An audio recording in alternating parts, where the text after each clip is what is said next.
Hello guys, this is Avcoor, and I want to go into a more in-depth video on the new World Boss content because this thing is really nasty. So we'll talk about the two that we actually can fight, the Fire Boss and the Water Boss, and I'll explain to you how you actually can beat them and why certain characters are needed. This is a big deal, guys, because the rewards are really, really good, and I'll tell you who you should get. And in the next couple of days, I'll give you a tier list on what you should be prioritizing, so you'll know what to look for or what to get when you play this game. And you will, over time, you will be able to farm adequately some of these characters because I think that's one of the best aspects of this content, which makes it tolerable to me. But first, let's get into why I don't like it. If you don't have certain characters in this content, you will lose, and it's going to really cap your successes. Like, let's go into the fire boss for a second. The mechanized overlord is actually a very frightening character for one simple aspect of battling him. There's two, but there's one that stands out more than the other. This dude does fixed damage every time, and if you get hit or if you hit him, fixed damage is dealt, right? So there is only one way really to get around the fixed damage, either certain pieces of equipment or a certain character named Delilah. So I want you to look at these guys. Look at Ash. Okay, we see Philotia. Look at this guy, Delilah. Look at this guy, Delilah. Philotia, Philotia, Philotia, Philotia, and Delilah. Philotia, Philotia, Philotia. And they have Coil there too. There's a reason why Coil's there. Because you need a strong like water DPS and Coil fills that role. But you see Delilah, see Philotia, Delilah, Philotia, Philotia, Delilah, Delilah. This team does not have. Well, she has three healers. One, two, three. So that's what gives him the sustain he needs. But you see Philotia again. The reason why Philotia is there is because her guard skill actually lowers fixed damage to one. So theoretically, you really don't have to worry about one of the strongest aspects of Mechanized Overlord because one of his big things is fixed damage. But if you get around to fixed damage, your sustain goes to like astronomical levels. You can actually endure the boss. You can actually take the hits that he deals. He does like three main attacks. One is AoE damage, two are AoEs. One's AoE fixed damage, one's just a big AoE blast, and one's like a single target attack. But each time he attacks, he does fixed damage, and Delilah actually helps you get past that. Another aspect of what makes this guy so dangerous is he puts on massive stats. Like he always casts burn on you. Whenever he does an attack, like his AoE attacks, you automatically get burned. So Philotia actually helps you get past this. In fact, I think Philotia is like a must-have character for the simple fact that despite your distance away from this guy, you will take fixed damage and you will get debuffed. It kind of sucks. Like I actually position my characters like far away from each other, and the range of fixed damage that he deals can actually hit them. Some actually avoid the fixed damage, but some actually get hit by it. And if you're positioning to attack because you want to attack every turn, you really want to attack every turn. So I think I may need a three healer comp so I can just attack every turn, and that would probably get my damage, overall damage to A. I think you'll see me use a tactic like that because that's the tactic I think I'm going to implement because I don't have Philotia and I don't know if I can get her because I'm not going to pay money for this game. So it's just going to be like a grind. But if every boss in this mode follows Mechanized Overlord and Dula, then we're gonna need Philotia because she can cleanse debuffs and deal debuffs back to the opponent to weaken them so you can kill them. So of course there's good characters to use against Mechanized Overlord. So we'll go into Coil is actually really good because he produces a dog. There's an extra character that the boss actually targets. Jin is really good because simply put, he's a warrior DPS that's water. Charlotte is actually really good. Charlotte was my best attacker on the team. And so is Lena. Lena's really good because she just does magical DPS. And if you slow down the boss with like Jin or Charlotte, her passive actually deals more damage. So these are your like main DPSs. One, two, three, four. And you don't really need a tank. Another mistake I made, I used a tank. So I don't think a tank is necessary. Maybe you should just replace them with another. But then again, it is necessary. They have Delilah on here. So let's see here. They have a tank. Yeah. So I guess you do need a tank because every team has a tank, I think. Um, yeah, they have a tank. So maybe that's not a good idea. But I use Gabriel for my team, and I'm in the top 3.14 percentile, which is not good. I'm aiming to be in the top 1 percentile. I know I can do it. I just have to adjust my strategy or get Philotia or Delilah.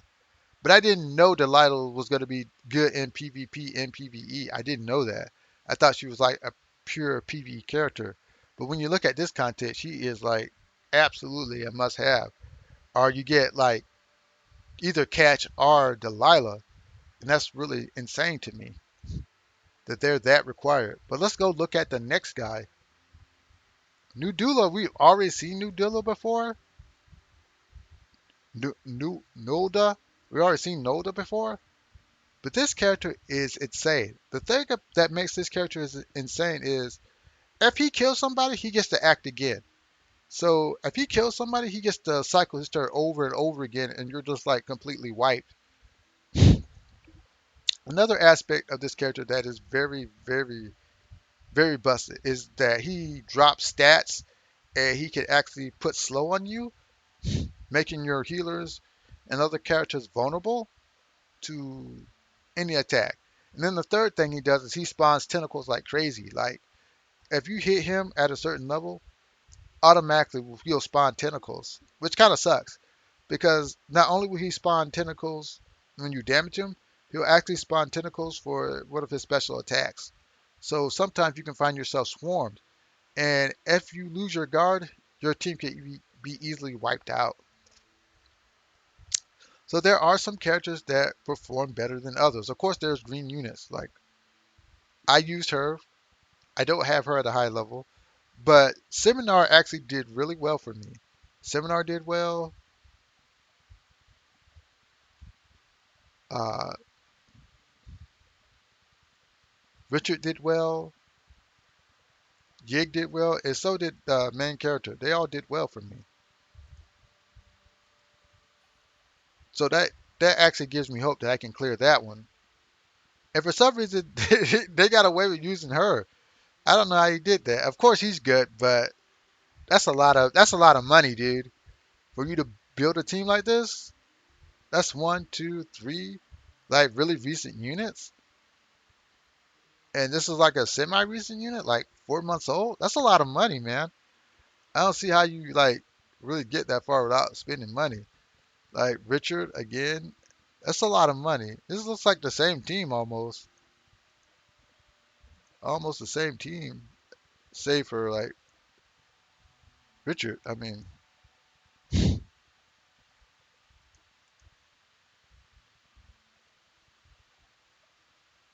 but they don't have Pelotia in this team.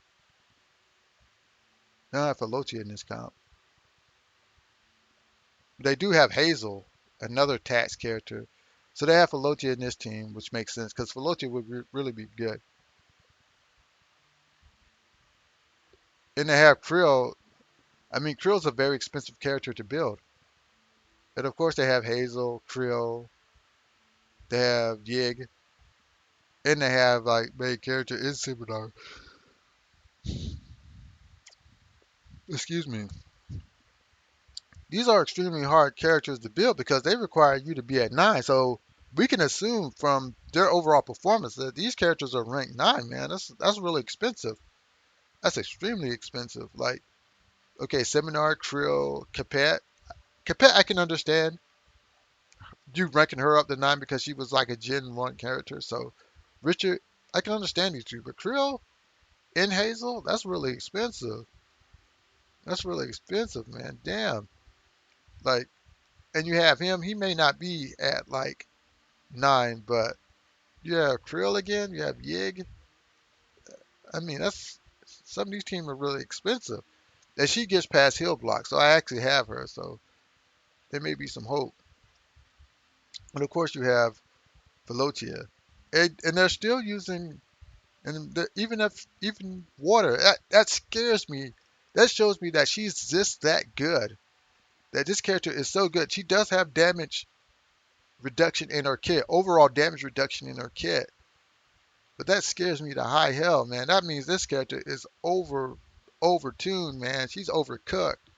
Cause this is a water monster, and she's performing that well. That let's look down here and see if we see her again.